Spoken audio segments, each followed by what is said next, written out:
O Senhor esteja convosco. Está no meio de nós. Proclamação do Evangelho de Jesus Cristo, segundo Mateus. Glória a vós, Senhor.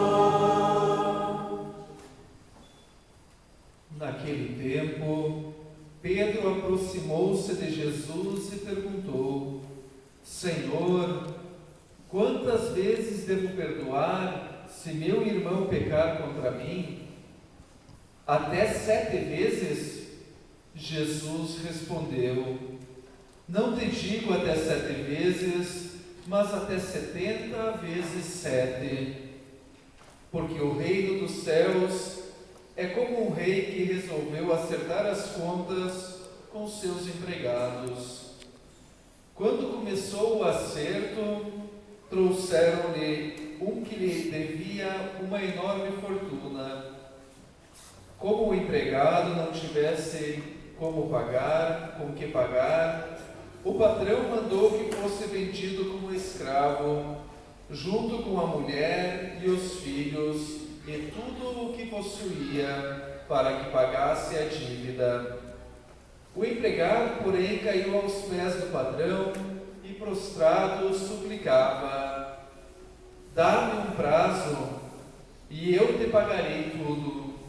Diante disso, o patrão teve compaixão, soltou o empregado e perdoou-lhe a dívida.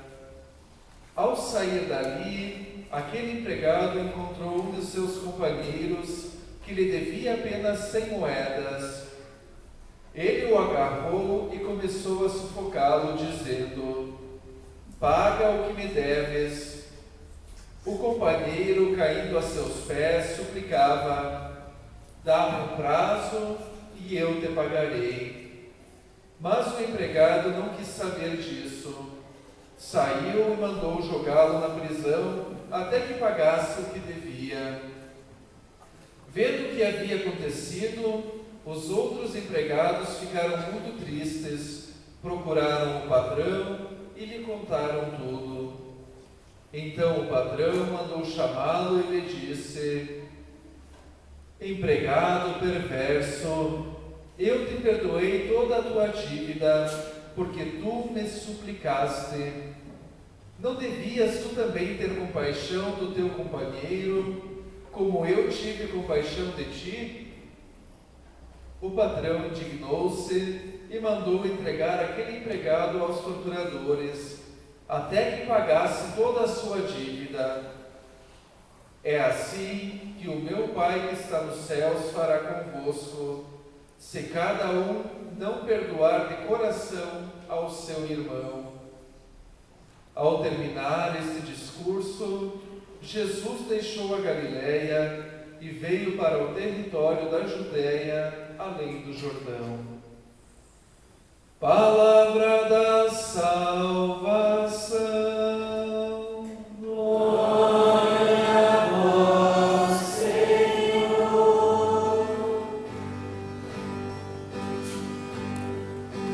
Vem, Santo Espírito, Consolador,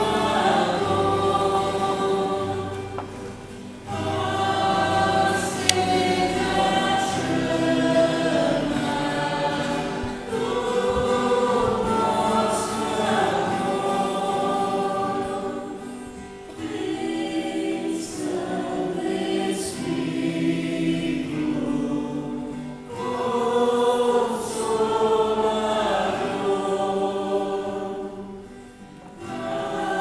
acende a chama do nosso amor. O padre vai ter que cuidar do que vai falar hoje, porque está sendo gravado, está sendo filmado, né? E vai para as redes sociais, não é assim, Gilson? É isso mesmo. Meus queridos irmãos e irmãs, queridos jovens, sobretudo, que se encontram nesta noite aqui, na nossa quinta missa missa de oração pelas famílias, uma vez que estamos na semana de oração pela família. Começando uma pequena mensagem nesta noite da Palavra de Deus, na história do Evangelho, capítulo 18 de São Mateus, que nós ouvimos, nos fala da realidade do perdão. São Pedro, de certa forma, escutou muitas vezes Jesus falar sobre o perdão, escutou muitas vezes Jesus falar do Deus que nos perdoa sempre, infinitas vezes. Chegou também para Jesus e fez essa pergunta: Jesus, quantas vezes eu devo perdoar o meu irmão? Até 7 vezes? Engraçado que São Pedro até foi um pouco mais generoso, porque na lei, no tempo de Jesus, na época de Jesus, o limite era 4 vezes. Até 4 vezes a gente podia ter paciência para perdoar uma pessoa. Pedro quis ser um pouco mais generoso para com Jesus e aumentou 3 pontos. Disse até 7 vezes. E qual a resposta que Jesus vai dar a Pedro e a nós? Pedro, diz ele, não te digo só 7 vezes, mas 70 vezes 7. Que não significa aqui 490 vezes, mas significa 100. Todas as vezes que alguém me ofende, que me machuca, e essa pessoa vem ao meu encontro e eu percebo que está arrependida, que ela quer o meu perdão, eu devo perdoar. Será que é fácil? A gente sabe que não é fácil. Porque na nossa vida a gente diz assim, não, até 1, 2, 3, 4 vezes a gente tem paciência. Dali para frente não dá mais. Mas a palavra de Deus na história do Evangelho, e aí Jesus conta uma história do Evangelho, de um patrão que perdoou uma grande dívida de um dos seus empregados, e esse depois ele não teve a mesma atitude com um amigo dele que teve uma pequena dívida, no sentido de nos mostrar o grande perdão de Deus. Quero nos chamar a atenção de que o perdão é fundamental na nossa vida. Nós precisamos nos perdoar sempre, e sempre também seremos perdoados, em primeiro lugar por Deus, e pelas pessoas também precisamos disso. A nossa vida humana, nós não conseguimos viver bem entre nós, na comunidade, e mesmo na nossa pequena comunidade, que é a família, se a gente não viver o perdão. Com certeza, na vida de cada um de nós, e conhecemos também tantas e tantas pessoas, vamos percebendo até situações onde não existe o perdão, a tristeza, a dificuldade, às vezes até a doença que vai provocando nas pessoas, elas vão se sentindo mal, vai criando um mal-estar, um clima pesado, quando não conseguimos vivenciar ou nos perdoar uns aos outros.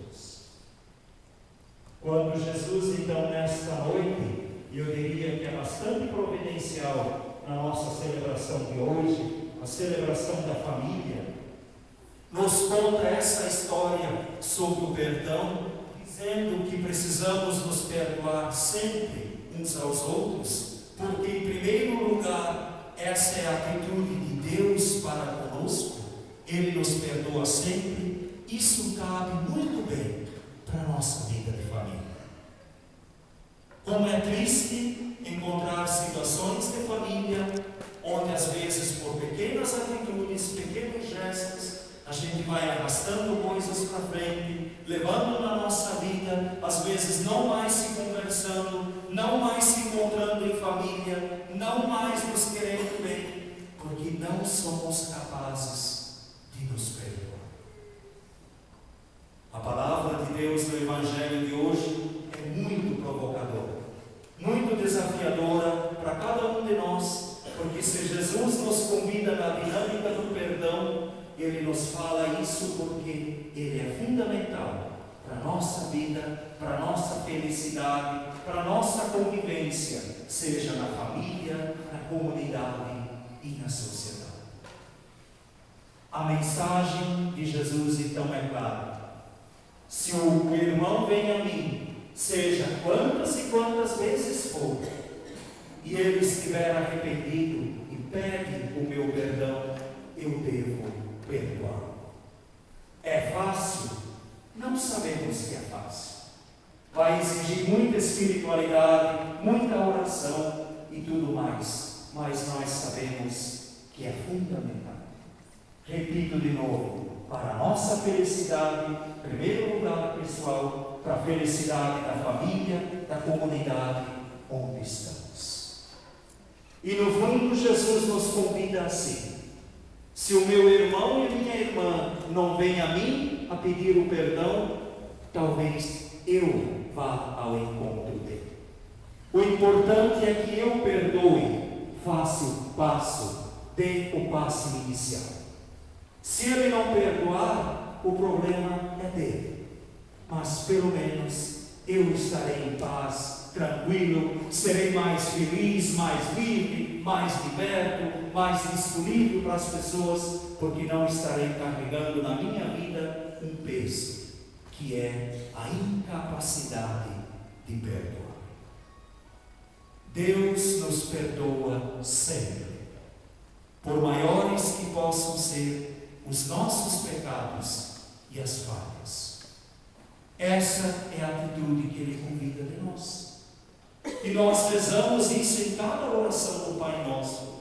Perdoai-nos as nossas ofensas, assim como nós perdoamos a quem nos tem ofendido. Então, do Evangelho de hoje, deixemos esta mensagem. Vivemos o perdão e comecemos dentro da nossa casa. Hoje eu perdoo. Amanhã, com certeza, também eu precisarei ser perdoado. Porque todos somos pecadores. Ora estamos lá, ora estamos aqui. Perdoai-me, Senhor, não vivi minha vocação. Perdoai-me, Senhor, não amei o meu irmão. Perdoai-me, Senhor, não vivi minha vocação.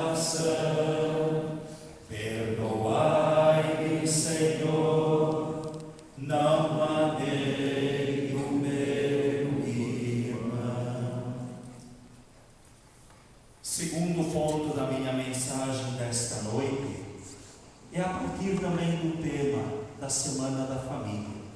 Semana de oração pela família, e uma proposta como tema geral é a espiritualidade, a vida de oração, o seguimento de Jesus Cristo na família cristã. Um casamento que dá certo. E aí me veio uma ideia, o seguinte: mas padre, o que a gente poderia fazer na nossa família, lá na nossa casa, em pontos assim bem práticos, concretos, no sentido de termos uma família que tem a presença de Deus, uma família que reza, uma família que é sinal da presença de Deus, uma família que é uma igreja doméstica. Que pontos, que pistas concretas a gente poderia fazer para cultivar mais a espiritualidade na nossa vida, na nossa família, na nossa casa? Pensando nesses pontos concretos, eu trouxe alguns pequenos mandamentos que a gente vai retomar. Algumas dicas para formar, para cultivar a espiritualidade, a vida de fé, de oração na nossa casa, na nossa família. Uma primeira seria o seguinte: revise as suas próprias crenças. Perguntemos-nos a cada um de nós quão convencidos nós estamos na nossa fé. O que a gente acredita e professa Em que grau de vida nós também praticamos a vida de fé? Perguntemos-nos que tipo de vida espiritual você, eu, queremos para os nossos filhos. E como a gente vai transmitir isso para eles? Lembremos-nos que o exemplo e que os seus filhos veem são os fatores que mais educam. Aí a gente pode se perguntar: você vai à missa aos domingos? Reza com frequência? Vive constantemente a presença de Deus? É um exemplo que deixamos para os filhos e nos ajuda a trazer a presença de Deus para dentro de casa. Segunda dica para a gente ter uma espiritualidade mais firme, mais forte na família: inclua a espiritualidade na vida dos seus filhos desde cedo. As crianças muito pequenas não compreendem quem é Deus, mas se você lhes falar dele, começarão a se familiarizar e a conhecê-lo. Conte-lhes a história sagrada em forma de conto. Fale da vida dos santos para os seus filhos. Reze com os seus filhos. Terceira dica para a gente ter uma vida de fé na família: aproveite as atividades da nossa vida cotidiana para ensiná-los a viver uma espiritualidade natural e espontânea. Ensine os seus filhos e a nós, os casais, a agradecer por tudo o que nós temos: os pais, os amigos, os avós, até o cachorro, os talentos. Ensine os filhos a dar ao que tem menos, a compartilhar, a amar, a sermos bons. Quarta dica: dê aos momentos sagrados toda a importância que merecem. Por exemplo, o batismo, a primeira comunhão, a crisma, um casamento e outras celebrações religiosas que temos na nossa família. Destaque para os nossos filhos a grandeza que esses sacramentos merecem. Ensine que o mais importante é receber a graça de Deus e que é por isso que preparam a festa, esse evento tão bonito. Alegre com a presença de todos os familiares. Mostre que tais momentos precisam de preparação, de alegria, porque Jesus é o melhor que há. Você, como pai ou mãe, precisa estar convencido e convencida disto para poder transmitir essa alegria, esse amor, essa importância aos nossos filhos. Peça ajuda também a instituições que podem ajudar na nossa família: catequistas, professores, casais que dêem testemunho de vida de família, são um ponto de apoio para nos ajudar também na vida de fé na nossa casa, na nossa família. Nos ajudemos uns aos outros. Sexto ponto para a gente ter uma vida de fé na nossa casa: faça tudo isso e seja divertido, atraente, alegre, que realmente os nossos filhos gostem de nós, os pais. Adapte a informação e a formação à idade dos nossos filhos. Atualizemos-nos, que os nossos comentários e exemplos se adaptem ao que eles vivam, escutam e percebam. Que a gente mostre para os nossos filhos que rezar e ter uma vida de oração, uma espiritualidade na casa, na família, no casamento, não é coisa do passado. Hoje até os maiores médicos e a ciência nos diz que uma pessoa que tem espiritualidade, que reza, que acredita em Deus, ela vive mais, é mais feliz, consegue superar com mais facilidade os desafios que a vida nos apronta. Até a ciência e a medicina está chegando na conclusão de que rezar, de que ter Deus no coração da gente faz bem para nós.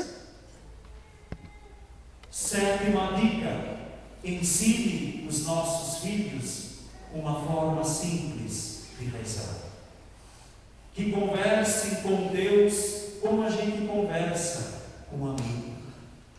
Na verdade é isso, que a gente tenha momentos, reze em família. E se os nossos filhos nos veem rezando, com certeza vão rezar junto ou vão ter uma vida de oração também.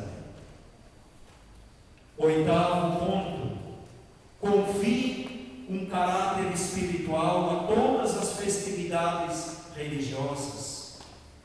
Procure fazer um contrapeso com tanto materialismo e comercialização que a gente tem na nossa vida hoje, no sentido de mostrar para os nossos filhos que o Natal é muito mais do que Papai Noel e chocolate.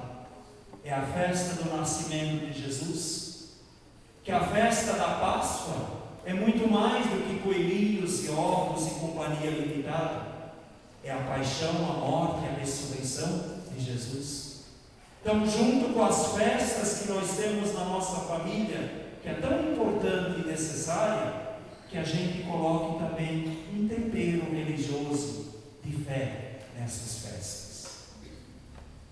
Nono e penúltimo ponto: com os jovens, aproveite as suas inquietudes, perguntas, sua capacidade crítica, seu comportamento rebelde, faz parte da vida da juventude, para que estudem e também se aprofundem, pesquisem e se convençam da grandeza de Deus e de Cristo em suas vidas. E por fim, tudo isso com grande amor e respeito pelos nossos filhos, porque eles são merecedores do grande amor de Deus. Os nossos filhos precisam conhecê-lo, senti-lo, amá-lo.